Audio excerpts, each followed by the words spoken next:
dit, je vais te confier des enfants, je vais te confier des jeunes, je vais te confier des gens parfois plus âgés que toi, je vais te confier des couples.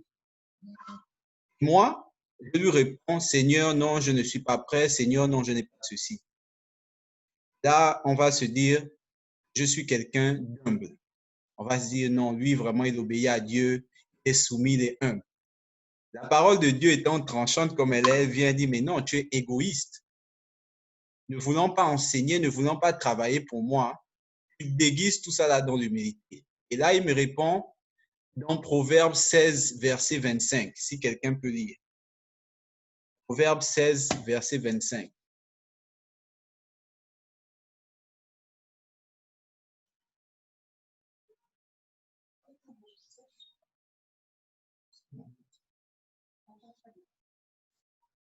Proverbe 16, verset 25.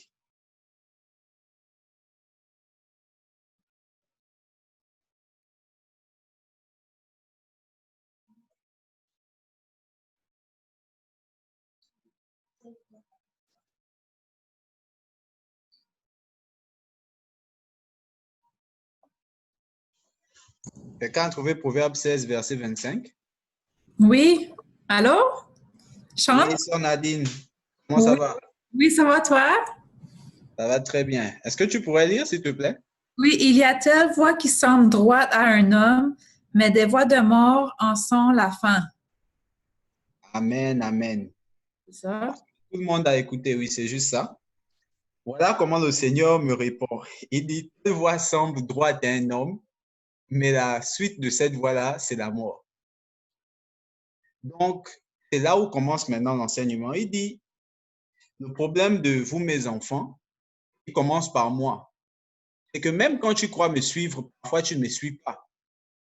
La voie te semble droite, la voie te semble juste, mais si tu vas devant la lumière de ma parole, elle va te dire que tu es un menteur, tu es un égoïste.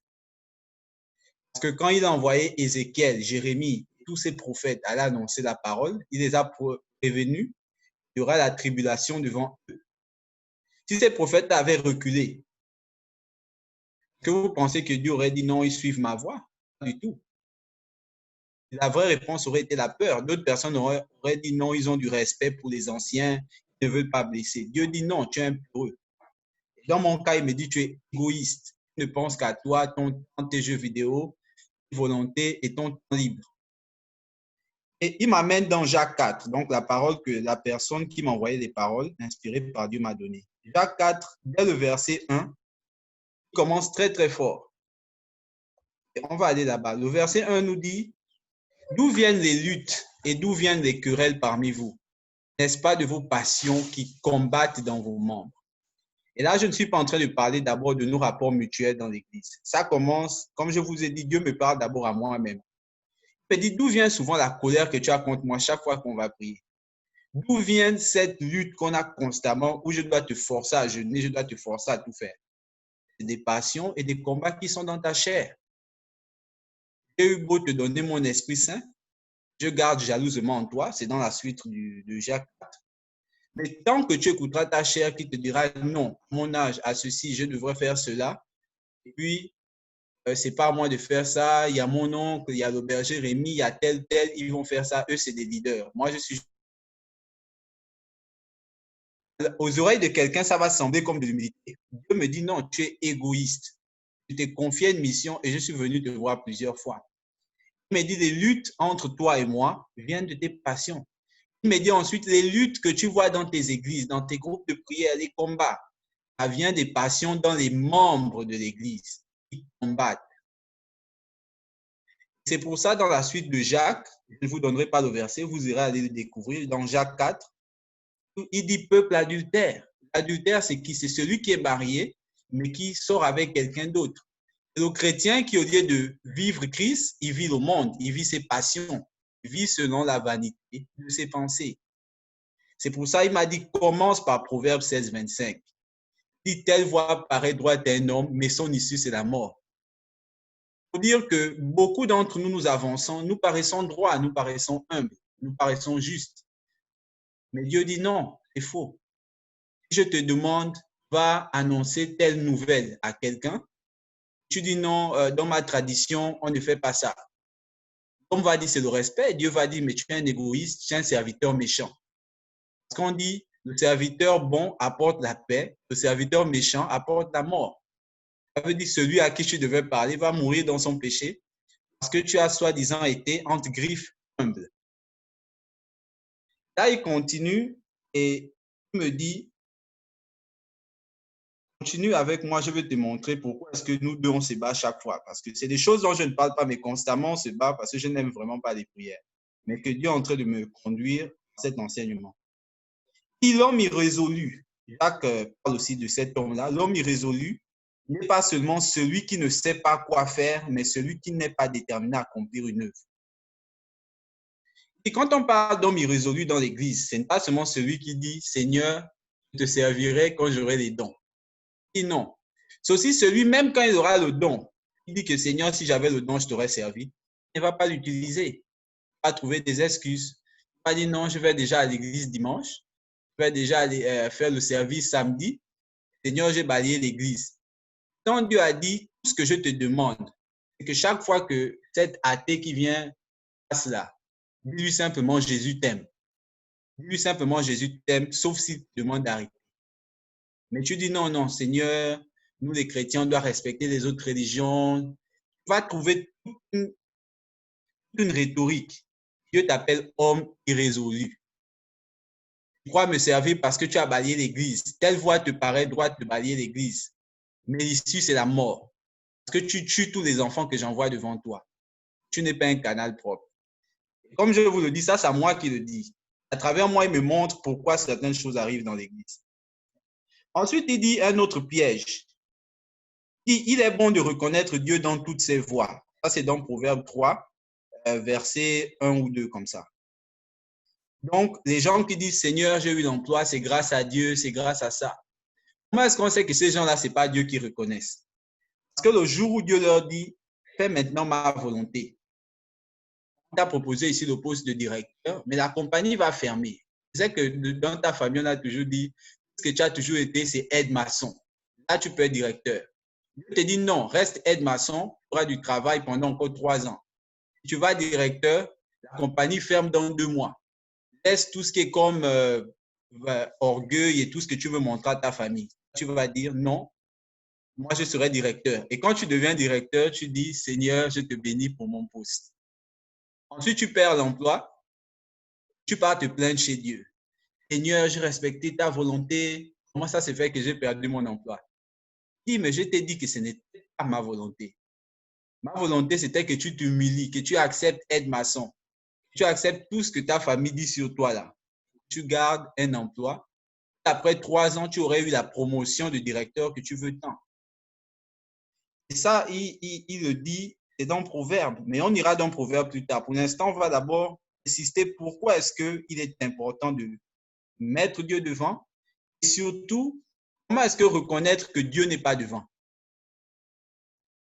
Dieu nous dit dans sa parole que sa bénédiction n'est suivie d'aucun chagrin. Pose-toi maintenant la question. Parfois, tu as fait des prières à Dieu, tu as demandé des choses, ce n'est pas des vélos, des consoles, un nouveau salon, peu importe. Est-ce que quand tu as demandé ça à Dieu, est-ce que tu t'es vraiment mis dans la prière ou bien tu as dit, Seigneur, je vais acheter, puis je couvre ça de ton sang, quelque chose comme ça?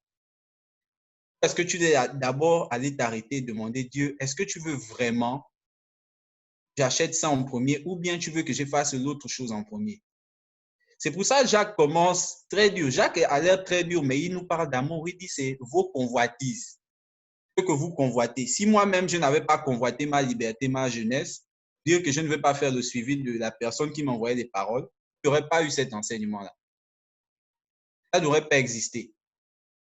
Parce que j'avais décidé dans mon combat que Saint-Esprit, je veux te servir si mon oncle m'amène prier. J'avais déjà fait ça comme ça.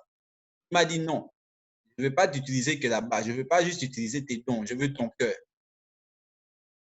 Il commence par ça, il dit, dis à mon église, il faut qu'elle apprenne à connaître mes passions. Il faut qu'elle apprenne à connaître que ses passions et mes passions ne sont pas les mêmes. Ses voix ne sont pas mes voix, ses pensées ne sont pas mes pensées. C'est pour ça que Paul disait que c'est tous les jours qu'il faut renouveler l'intelligence. Tous les jours. Ce n'est pas tu as cru en Jésus, après tu vas mettre tes pensées puis dire que c'est lui. Il m'amène toujours dans Jacques. On est encore dans Jacques. Il me dit, mais obéissons aux choses les plus élémentaires de l'amour. Simplement. Commence à servir Dieu. Si tu veux savoir est-ce que tu sers vraiment Dieu, s'il est vraiment en premier, obéis aux choses les plus élémentaires de l'amour. Ils sont dans Romains 12. La patience, la paix, la joie, la douceur. Ce n'est pas seulement quand tu es à l'église. Vous voyez l'église comme une station d'essence et vous-même comme des véhicules. Ça sert à quoi de mettre tout le temps d'essence dans un véhicule qui ne roule pas? On ne te voit jamais apporter de l'aide à un païen, un musulman ou je ne sais pas. On ne te voit jamais faire quelque chose qui glorifie le nom de Dieu. La seule chose qu'on te voit, c'est balayer l'église. Tu dis, Seigneur, je t'ai servi. Le jour où le païen vient simplement te poser la question que celui qui parle en langue, qui dit Ashibalababa, ça veut dire quoi? Tu commences à te fâcher. Oh, tu es inculte, tu es comme ça, tu es ceci, tu es cela. Tu vas dire, j'ai servi Dieu. J'ai fait comme Pierre dans la Bible, je me suis fâché. Et non, Dieu ne me sert pas. C'est tes convoitises, c'est ton cœur, c'est ton orgueil, la volonté de défendre une religion que tu ne comprends pas. Il dit, si tu veux me servir, commence par la chose la plus importante dans l'Église. C'est l'amour. Il me dit, quand tu as compris le principe de l'amour, tu es maintenant prêt à te humilier et t'abandonner au principe qu'on va aller voir tout de suite dans Proverbe 3. J'ai juste pris les trois premiers versets. Chacun pourra aller les lire à la maison. Là encore, il me parle à moi. Je dis bien, il me parle à moi, il ne parle pas à quelqu'un. Il dit, n'oublie pas ce que je t'ai enseigné. La première chose que Dieu me dit, c'est ça. N'oublie pas ce que je t'ai enseigné. Donc, Proverbe 3, ce n'est pas littéralement comme ça que j'ai dit. C'est écrit, mais c'est comme ça qu'il me l'explique. Ensuite, il me dit, tes voix ne sont point mes voix. Je te garde avec amour. Ça, c'est des paroles que Dieu m'a souvent données. Chaque fois que je le dis, je suis fatigué de prier. Nos pensées ne sont pas les mêmes, mais ce n'est pas grave. Moi, je t'aime, même si tu fais ton désordre. Là, la question que je pose à Dieu, je dis, mais quel enseignement? Qu'est-ce que je suis censé garder? Et la première chose que tu dois garder, c'est d'abord moi, mon nom, mon existence, mon amour, ma présence. Je suis constamment présent avec toi et je scrute chacune de tes pensées. Bien que je sois là, je ne suis pas là pour te juger. Je suis là avec amour. Il insistait dessus. Je t'aime, je t'aime, je t'aime. Comprends d'abord que je t'aime. Si tu n'as pas compris ça, quand tu auras un malheur, tu vas aller te fâcher contre Dieu, tu vas l'insulter. Alors que le vrai problème n'est pas Dieu. Le problème, c'est as-tu obéi à sa volonté? As-tu marché sur ses voies? Parce que beaucoup aiment le Proverbe 3, verset 3 qui dit « Reconnais l'Éternel dans tes voies ». Mais ils n'aiment pas le début qui dit « Confie-toi en l'Éternel ». Ça veut dire tout ce que tu fais, mets Dieu d'abord. Si Dieu te dit « Ne fais pas ça », c'est ce que tu veux là pour te glorifier toi-même. C'est ça qui est premier avant de le reconnaître. En fait, c'est une manière détournée pour Dieu de nous dire « Reconnais-moi dans toutes les voies là où moi je t'ai mis ». Si tu me reconnais dans les voies de tes convoitises, tu vas tomber. Cette voie paraît juste, mais son issue, c'est la mort. Salomon, quand il allait chercher d'autres femmes étrangères, Dieu ne lui avait pas interdit d'avoir plusieurs femmes. Il avait la grâce, si je peux le dire. Dieu lui a dit, si moi j'étais toi, je ne prendrais pas de femmes étrangères. Salomon a dit, mais je suis sage. Je ne vois pas pourquoi je ferais de la discrimination entre les femmes, entre les races. Et les gens vont venir aujourd'hui, vont dire, oh, l'égalité des nations, l'égalité des choses. On va dire, mais oui, Salomon a raison.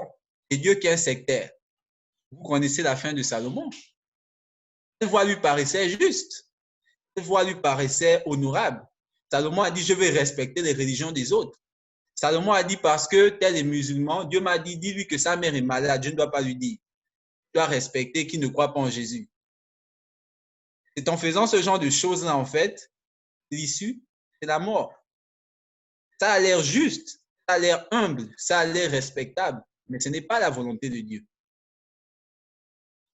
Là, il me dit, garde simplement ce que je te dis.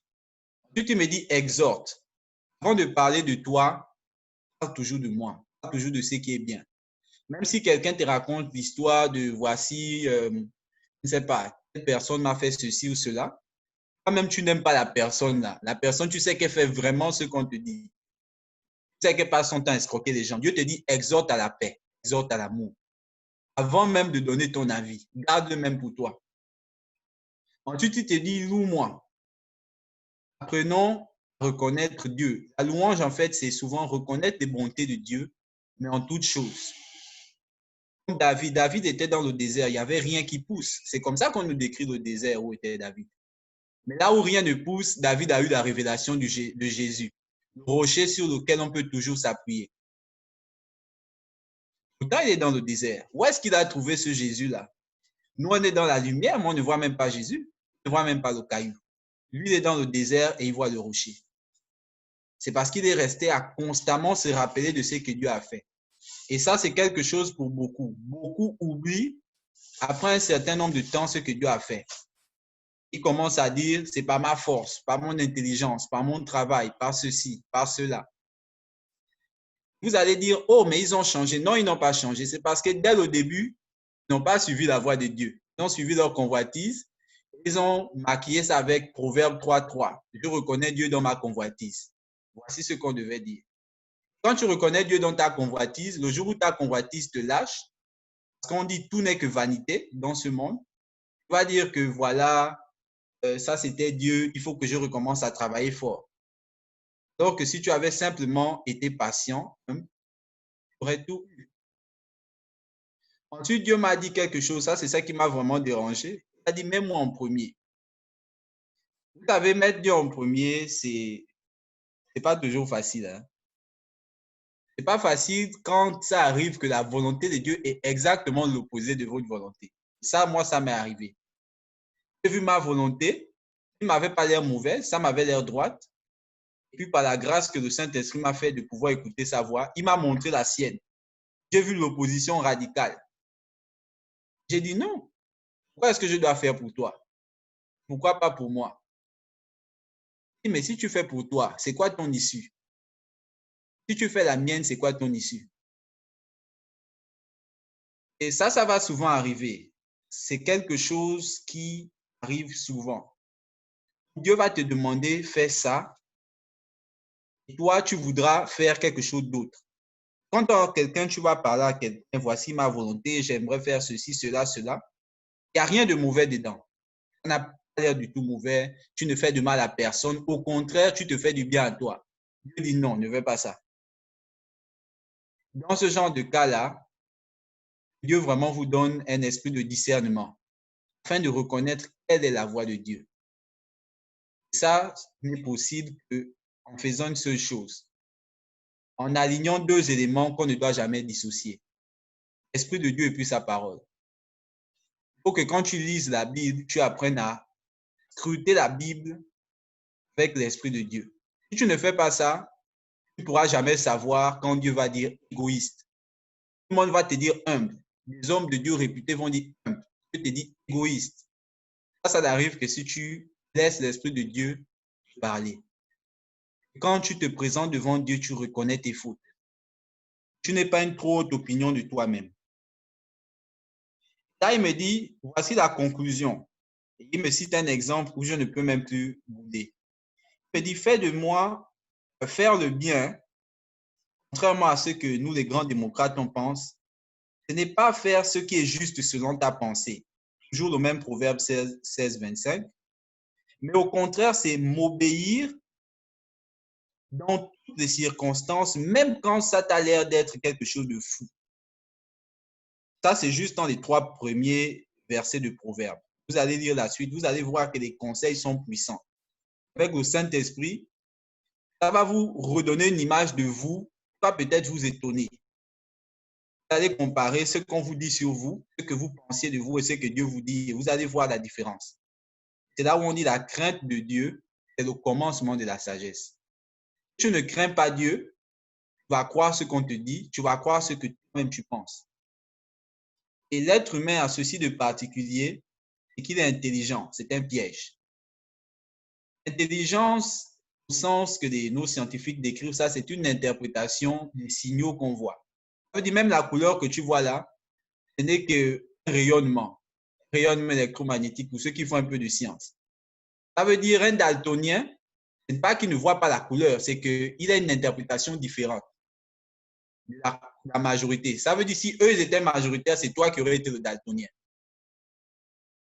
Dieu dit, si tu comptes sur cette intelligence-là, dans Proverbe 3, si tu t'appuies dessus, tu es foutu. Parce que tu comptes sur quelque chose qui dépend de chaque individu.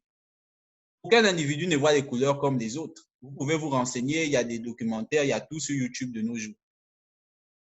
Pourtant, nous comptons dessus, on dit non, ça c'est rouge. Regardez, il y a souvent des vidéos, on fait comme ça, on dit quelle est la couleur, l'autre dit rouge, l'autre dit bleu. Chacun est convaincu qu'il a raison. Après, il va dire non, Dieu n'existe pas. Moi, j'ai vu du rouge ici, moi, j'ai vu du bleu. On dit, mais même votre intelligence n'est pas certaine. Même vos philosophes qu'on adoube, ils nous disaient comment combattre les passions. Ils ont dit, pour combattre la passion, tu dois trouver une autre passion aussi forte. Elles vont s'annuler. Aucun n'est jamais venu dire non, pour combattre ta passion, il y a une paix ici, tu fais telle prière ou tu fais telle chose. Pourquoi? Parce que l'homme est limité. Mais l'homme étant intelligent à sa manière et ayant quelque chose qu'on appelle l'orgueil, l'orgueil qui veut exister par lui-même. L'orgueil, c'est ce qui dit en l'homme, je suis, j'ai, je peux. Cet orgueil est tellement fort que pour exister, il faut qu'il efface celui dont dépend son existence, c'est-à-dire Dieu. Si Dieu n'existe pas, l'homme pourra enfin dire je suis, je peux, j'ai. Mais vu que Dieu existe, ce sera toujours Dieu est, Dieu peut, Dieu a. Que si Dieu n'existe pas, tu n'existes pas. Voilà d'où vient l'athéisme et toutes ces choses-là. Voilà d'où vient aussi la volonté de certains, quand Dieu leur donne des responsabilités ou des dons, ils partent se balader avec, ils partent en abuser. Parce que les convoitises dans leur cœur sont tellement fortes. Ils refusent de le voir parce que dans leur tête, c'est droit. Dans leur tête, personne ne leur a jamais dit, mais tu es égoïste, tu es méchant, tu es ceci, tu es cela. Tu as toujours dit non, la démocratie a dit égalité de ceci. On a dit Salomon, égalité des femmes, peu importe l'origine.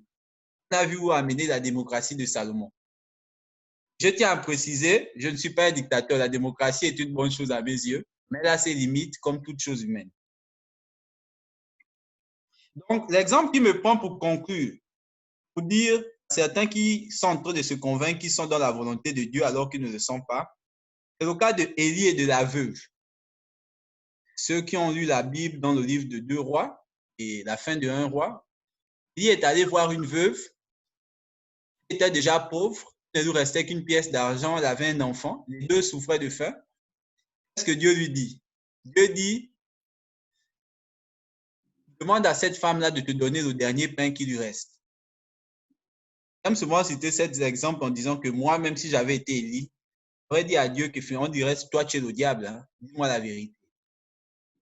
Comment tu peux me demander de moi prendre, moi Élie, qui peut manger selon ta grâce et puis tous tes pouvoirs magiques, d'aller prendre chez quelqu'un qui n'a rien, alors qu'elle-même elle souffre et son enfant souffre. Pourquoi moi je dois manger et pas elle? Pourquoi est-ce que tu ne fais pas un simple miracle? C'est ce qu'on aurait tous pensé. Là, quand on pense comme ça, on va dire, la voie me paraît droite. Je fais la démocratie, j'ai fait l'égalité des chances. J'ai un cœur de justice. Les hommes vont m'applaudir, ils vont dire vraiment, lui là, il va aller au paradis, il a vraiment bon cœur. Je suis en train d'inviter certains à vraiment réaliser que quand on dit on ne sert pas Dieu en premier, ce n'est pas une question d'aller à l'église où beaucoup essaient de se convaincre en ce moment. C'est le cas d'Élie et de la veuve. Qui aurait mangé le pain de la veuve? Qui aurait insulté Dieu? Moi, je sais que j'aurais insulté Dieu. Ce n'est pas une blague. Ce que tu fais là, je suis même sûr que c'est le diable. Ce n'est pas Dieu. Mais quand Élie a fait ça, qu'est-ce qui arriva à la veuve et l'enfant et qu'est-ce qui arriva à Élie? Vous connaissez la suite? Les voies de Dieu qui sont insondables. C'est pour ça qu'on dit la crainte de Dieu au commencement de la sagesse. C'est pour ça qu'il dit, il est important de me mettre en premier. Vos voies vous paraissent droites, vos lois vous paraissent droites, Vos traditions vous paraissent droites. Vos prières vous paraissent droites. Le Saint-Esprit dit, mais tu ne sais même pas quoi demander. Tu ne sais pas quoi demander. Tu vas aller faire un séminaire où tu dis, je vais apprendre la prière au jeûne. Mais toi-même, tu ne sais pas prier. Tu te dis, viens devant ma présence. Humilie-toi afin que je te dise quoi dire. Tu dis, non, Saint-Esprit, j'ai déjà appris telle leçon, je suis bon. Tu vas aller apprendre quoi alors que toi-même, tu ne sais rien? Tu vas donner quoi alors que toi-même, tu n'as rien? C'est cette convoitise-là de vouloir montrer que j'ai, je suis. Que le seul moyen pour un homme de vraiment exister dans cet orgueil-là, pour l'ennemi lui-même, c'est d'évincer Dieu. Tant que Dieu est là, l'orgueil humain ne subsiste pas. Pour ça, on dit Dieu résiste aux orgueilleux. Tu ne peux pas être orgueilleux devant Dieu. Devant sa magnificence, tu sens que tu n'es rien. Quand tu le vois, tu commences à avoir peur. Et mettre la volonté de Dieu en action, parfois, ce sera comme de la folie. Donc, si tu veux commencer à mettre la volonté de Dieu en action, va d'abord humilier devant lui. Le Saint-Esprit prend la parole. Essaie de scruter ces deux livres-là, Jacques 4 et puis Proverbe 3. Tu vas voir que dans la dureté de Jacques, frère de Jésus, c'est l'amour dont il est en train de parler. Il est en train de dire que tu ne vis pas selon l'amour, tu vis selon l'orgueil. Tu veux t'élever, tu veux être, tu veux. Comme moi, je dis non, je suis jeune, tout ça. Les gens vont dire, ah, mais c'est vrai, non, Dieu aussi abuse. Il dit, tu es égoïste. Il n'y a pas d'autre mot. Quand je dis aux gens, ils disent, mais comment tu peux dire que toi, tu es égoïste? Mais c'est Dieu qui me dit ça. Et quand je lis la Bible, je me rends compte qu'il a raison. Et maintenant qu'on sait que Maître Dieu est très important, avec le cas d'Élie et la veuve, beaucoup ont commencé à se poser des questions. Maintenant, on va explorer deux principes avant que je ne m'éclipse, pour ne pas vider le temps. Le premier principe, c'est dans Romains 12, c'est celui de la paix. Donc là, on rentre dans la communauté. La dernière fois, le berger Frédéric avait parlé d'évangélisation et autres. Mais pour qu'on aille ensemble, il faut qu'on se mette d'accord. Il faut que nous soyons nous-mêmes en paix, un corps uni.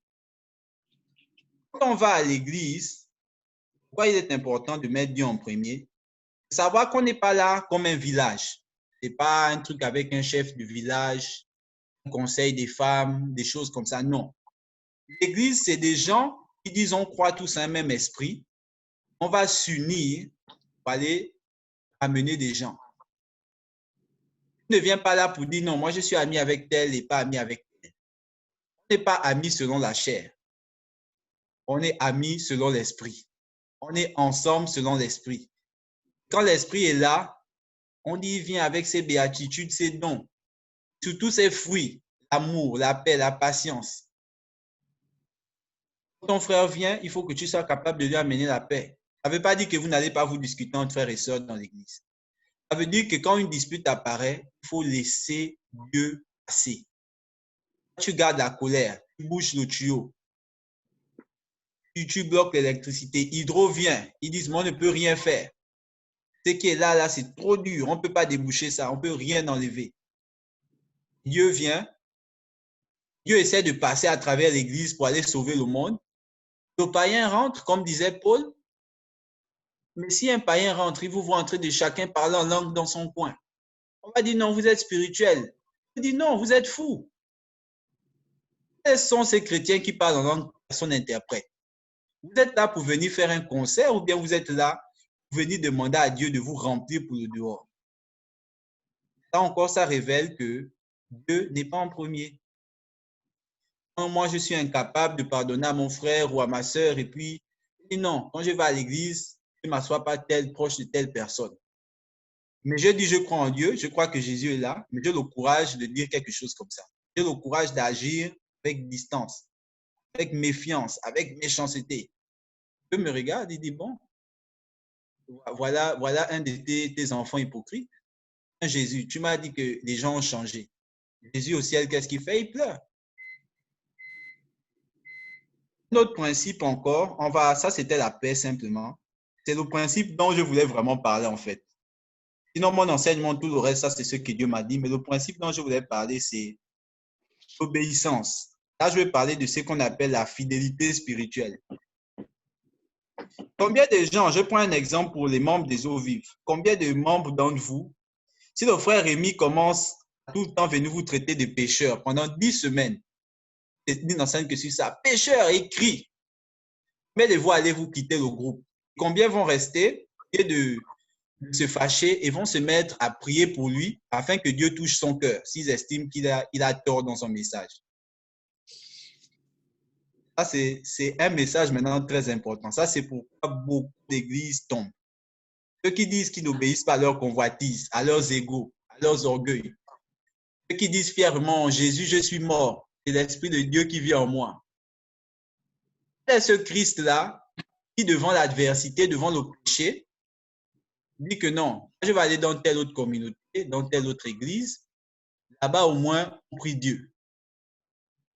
Parce que le berger ou je ne sais pas, tel chef ou la chantre ne fait pas ce qui me plaît. Qui n'a jamais essayé de s'asseoir dans un coin et de dire Seigneur, je vais prier. C'est comme ça que tu sais que tu es dans la convoitise. Alors, si la réponse à cette question c'était moi, je vais quitter le groupe, ne te juge pas toi-même, dit Jacques, va dans la présence de Dieu et dis Seigneur, débarrasse-moi de ma convoitise. Hébreux 13, 17. Obéissez à vos conducteurs. Ayez de la déférence pour eux. On est tous d'accord quand Paul dit aux Romains que toute autorité vient de Dieu. C'est que beaucoup n'aiment pas cette phrase-là, mais c'est vrai. Parfois même des dictateurs, c'est Dieu qui les laisse là. Maintenant, ce que Dieu demande, c'est quand quelqu'un a l'autorité, ait de la déférence. La déférence, on veut dire, est du respect. Ça veut dire si ton autorité te dit tue quelqu'un, ça ne veut pas dire que tu dois le tuer, mais tu n'es pas obligé de l'insulter non plus. Tu vas dans la présence de Dieu, tu commences à prier. Dans l'église ou la communauté ou peu importe, va dans tous les sens. Savoir si tu n'es pas dans la convoitise, pour t'en prémunir, va dans le coin et commence à prier afin que Dieu prenne la place. Si tu pars, tu commences à critiquer. Oh non, je vais quitter, je vais aller dans tel autre groupe, je vais aller dans telle autre église. Là-bas, il y aura Dieu. Tu vas chercher, le Dieu que tu cherches, ça n'est pas ailleurs. Ici, il est dans le corps de chaque humain. Ici, il est en toi. Si tu ne trouves pas Christ en toi, tu ne le trouveras nulle part. Si tu ne trouves pas Christ en toi, tu ne le trouveras nulle part. Est-ce qu'on peut tous répéter ça ensemble? Si tu ne trouves pas Christ en toi, tu ne le trouveras nulle part. Si tu ne trouves pas Christ en toi, tu ne le trouveras nulle part. Voilà. C'est un verset très, très, très important. Alors, le message de ce soir, il est là. Le Seigneur nous dit, mettez-moi en premier. Pourquoi vous devez me mettre en premier et ne pas vous appuyer sur votre sagesse? Parce que votre intelligence, tout ce que vous faites, est limité. Que parfois même des voies vont vous paraître droites. C'est pour ça qu'il insiste. Les voies vous paraissent droites. On ne parle pas ici du méchant. Dieu n'a pas dit le méchant, sa voie lui paraît droite. Il a dit, les voies te paraissent droites. Quand Jacques parle du peuple adultère, il parle de celui qui connaît Dieu, mais vit selon d'autres coutumes. Celui qui a Christ, mais vit selon les convoitises, ce qu'on appelle la pensée vaine. Mais il dit, ne te confie pas donc sur ton intelligence, viens toujours devant moi. Maintenant, on n'a pas tous le même niveau spirituel et tous les mêmes dons. Ça fait aussi partie de la beauté de notre Église. Maintenant, Dieu nous dit, je vais vous donner des principes passe-partout dans Romains 12. La paix, l'amour, la patience, la tolérance. Si tu pratiques ça tous les jours, tu fais ma volonté. Au fur et à mesure, les dons vont venir. Mais puisque un enfant doit grandir pour devenir fils ou fille, pour grandir, il te faut les bonnes semences, il te faut la parole. Il te faut ce qui vient avec cette parole attachée, le Saint-Esprit. Donc, il faudra constamment lire la Bible selon ton cœur, selon ce que tu reçois. Mais il faudra le lire. Sinon, tu ne sauras pas qu'est-ce que Dieu veut. Tu seras comme Élie. Personne n'aurait pensé que Dieu aurait dit à Élie, prends le pain de la veuve. Mais si Élie n'écoutait pas Dieu, si Élie ne lisait pas sa parole, il n'aurait pas su ça. Il aurait agi comme un bon démocrate. Il aurait donné ces choses à la veuve. La veuve était tellement pauvre que malgré tout ce qu'Élie aurait pu lui donner, lui-même étant aussi, on va dire, pauvre, elle serait morte là où elle était, de faim. Et lui, il aurait continué sa mission, étant convaincu d'avoir fait la bonne chose, mais ayant fait la mauvaise. Donc, mettons Dieu en premier, c'est important. Pour le mettre en premier, la première chose, c'est le baptême de Jean-Baptiste. Nous connaissons que nos voix ne sont pas les voix de Dieu. Il faut reconnaître ça. Là, tout de suite, je sais que tes voix te semblent justes. Quand je suis allé à l'église, j'ai fait ça, j'ai donné la donation quand j'étais à Walmart. Non. Va te mettre devant Dieu. Dis la parole et dis, Seigneur, qu'est-ce que je dois faire pour toi? Si je t'ai offensé, je te demande pardon. Au fur et à mesure, il va commencer à te dire des choses que personne ne t'a jamais dites. Et ce sera la vérité. Dans mon cas, on m'a dit égoïste. J'ai pris ça. Je ne me suis pas fâché. Ça fait partie du combat. J'ai avancé et ça a donné cet enseignement-là. Il continue, il dit, il y a donc beaucoup de principes. Là, on n'en a parlé que de deux. La paix entre les frères.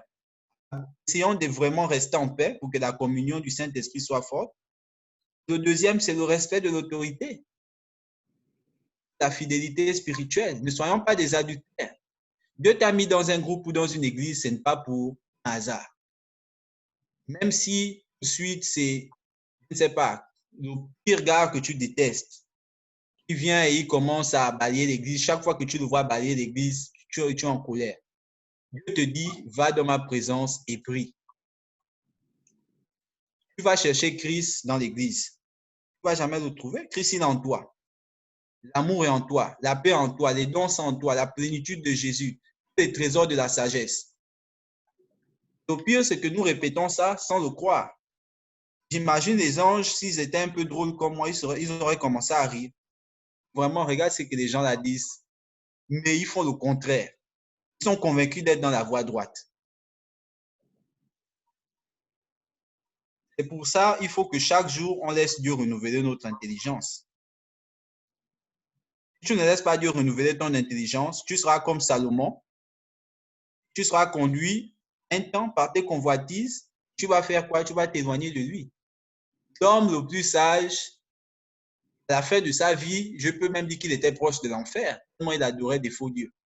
La seule raison pour laquelle Dieu l'a laissé, c'est par la miséricorde d'un autre de ses fils, David. Dans notre cas, c'est la même chose. Le païen, le chrétien, dans sa chair, il n'y a que cette nature adamique-là qui nous conduit toujours vers la mort. Et quand on suit notre intelligence, on se rapproche chaque jour de la mort. Mais parce qu'il y a Jésus, il y a les mamans Marie et tous les saints qui intercèdent là. À la fin, comme ça, Dieu dit, bon, si ce n'était pas eux là, toi aussi, tu seras en enfer. Parce que tu es convaincu d'être dans la voie droite. Et c'est pour ça qu'il faut donc continuer. Il faut continuer continuellement à garder tout ce qui vient de Dieu. Pour qu'afin, ce que vous voulez entendre là vient maintenant. Qu'est-ce qu'on veut entendre? C'est suis le Seigneur en premier, il va bénir tes voies. J'avais pris un cas ici, je vais simplement essayer de lire. J'avais écrit ceci, j'ai dit, c'est ainsi que Dieu, lui cherche d'abord mon royaume, manifeste d'abord ma nature, révèle-toi de la royauté du Christ, en toi qui est amour, paix et joie. Il te donnera tout ce que désire ton cœur. L'héritage appartient à celui qui est de la famille et qui a la nature de celui qui lègue cet héritage. Si le notaire vient pour donner le bien, il ne voit pas sur toi des insignes royaux, casque du salut, c'est-à-dire une pensée renouvelée, ceinture de justice, marcher selon la justice de la foi, je précise de la foi, pas de la démocratie. Et encore le bouclier de la foi, c'est-à-dire ne pas vivre selon la peur, mais vivre selon les promesses de Dieu qui vont s'accomplir, même quand elles passent par des chemins bizarres. Ces choses donc, on ne les retrouve pas. C'est celui qui vit selon la vanité de ses pensées. Tu peux être chrétien et vivre selon la vanité de tes pensées. Il ne faut pas te tromper. Et donc, si le notaire vient et ne voit pas les insignes royaux dont Paul nous parle, le casque du salut, la ceinture de justice, de vérité, le bouclier de la foi, comment est-ce que le notaire sait que quelqu'un qui n'a pas les insignes royaux est vraiment un enfant du roi? Que n'importe qui, moi je peux aller, je vais aller dans un royaume, je dis je suis l'enfant du roi.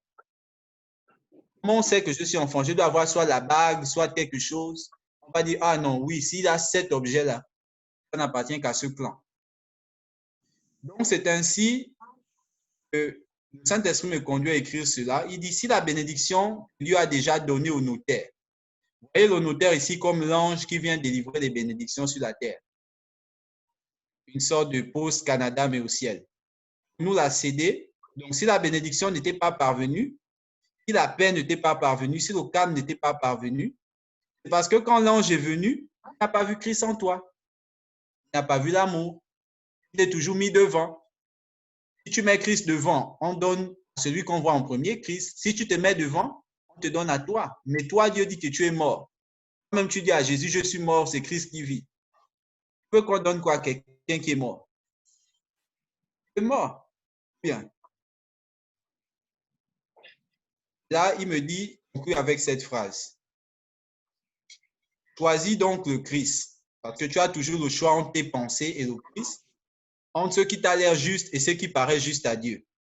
Mais si tu choisis le Christ, il te conduira chaque jour, selon ses saisons, avec sa bénédiction, avec sa grâce, vers une gloire qui est éternelle, non seulement au ciel, mais déjà ici, sur la terre. C'est terminé.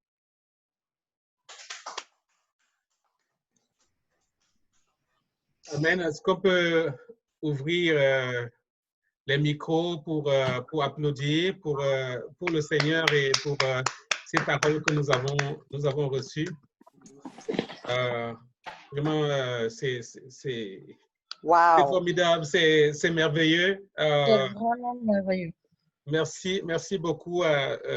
Sean, je ne sais pas si ta vidéo donne, mais j'aurais voulu que les gens te voient parce que quand on t'entend parler, on peut croire que c'est peut-être quelqu'un qui est dans la cinquantaine. Donc, je veux vous assurer que c'est un jeune étudiant qui nous donne la parole de ce soir.